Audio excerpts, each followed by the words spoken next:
কই যাও? পানি আনতে যাই।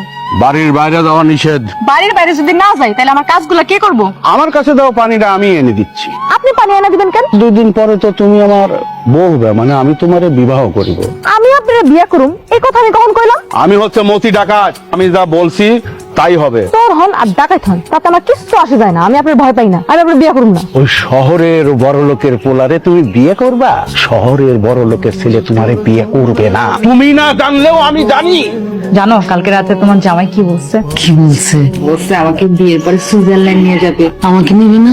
তোমাকে নিবে কেন? আমার মেয়ের জামা, আমার একটা হক আছে না? তুই তো জামারে কস না আমাকে নিয়ে যেতে। আচ্ছা আচ্ছা ঠিক আছে, তোমাকে নিয়ে যেতে বলবো। আগে আমি যাই, হানিমুন করি, তারপরে তোমাকে নিয়ে যাবো। তোর আব্বারে নিবি না? সবারই নিয়ে যাবে।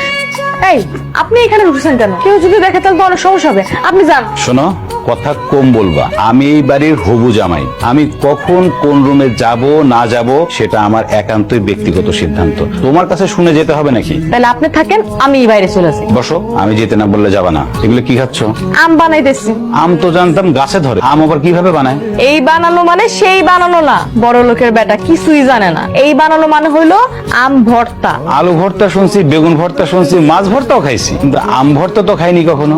আমের ভর্তা হয় আর এটা খাইতে অনেক মজাও হয়। তাহলে আমি খাবো। জি না, আপনি এটা খাই সহ্য করতে পারবেন না। এই মাত্রই না বললাম আম ভর্তা অনেক মজা, এখন আবার বলছো আমি সহ্য করতে পারবো না। আসলে আমি কোনটা বিশ্বাস করব সেটা আগে বলো। আপনার একটা কথা বলি, আম ভর্তা একটুও মজা না। মনে করেন অনেক টক, অনেক ঝাল, আবার একটু মিষ্টিও আছে। তাহলে তো টক মিষ্টি ঝাল ঝাল আমিও খাবো, দাও।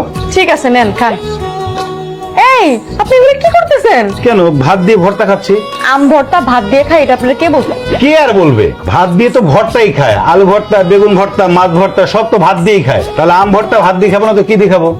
আরে আমার কপাল, আমি এই কোন লোক নিয়ে পড়ছি? আম ভর্তা নাকি ভাত দিয়ে খায়? মোর জ্বালা।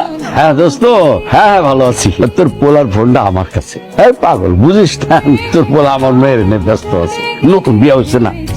এখন রাখি দোস্ত, এই ঝামেলার মধ্যে আছে, পরে কথা বল না। পোলার খোঁজ নিতেছে, শালায় এখন টের পায় না ওর পোলার আমি আটকায় রাখছি। এরপর আগেই কিন্তু বিয়ার কামটা সেরে ফেলানো দরকার। তাড়াতাড়ি বিয়ে কেমন সারা ফেলো। মায়ের জামাই তো বলছে বিয়ের পরে মেয়ে নিয়ে বিদেশে ঘুরবে। আমি আর তুমি কিন্তু যাবো, কিন্তু তার আগে তো বিয়েটা হওয়া দরকার। জনাব সিদ্দিক শিকদারের ছেলে জনাব শাহাদুল্লাহর সাথে 20 লক্ষ টাকা দেনমোহর ধার্য করিয়া আপনার বিবাহ সম্পন্ন হবে। আপনি যদি রাজি থাকেন তাহলে বলেন কবুল। এই কবুল বলবি না তুই? কাজী সাহেব কি নাম বললেন আরেকবার বলুন তো? শাহাদুল্লাহ। এই আমাদের জামাইয়ের নাম তো আবির। জামার ভালো নাম, মানে সার্টিফিকেট নাম। ছেলেরা বাহিরে বসে এই নামেই বলছে। ছেলের ভালো নাম শাহাদুল্লাহ। ছেলের কবুল পড়া শেষ, এখন মেয়ে কবুল পড়বে।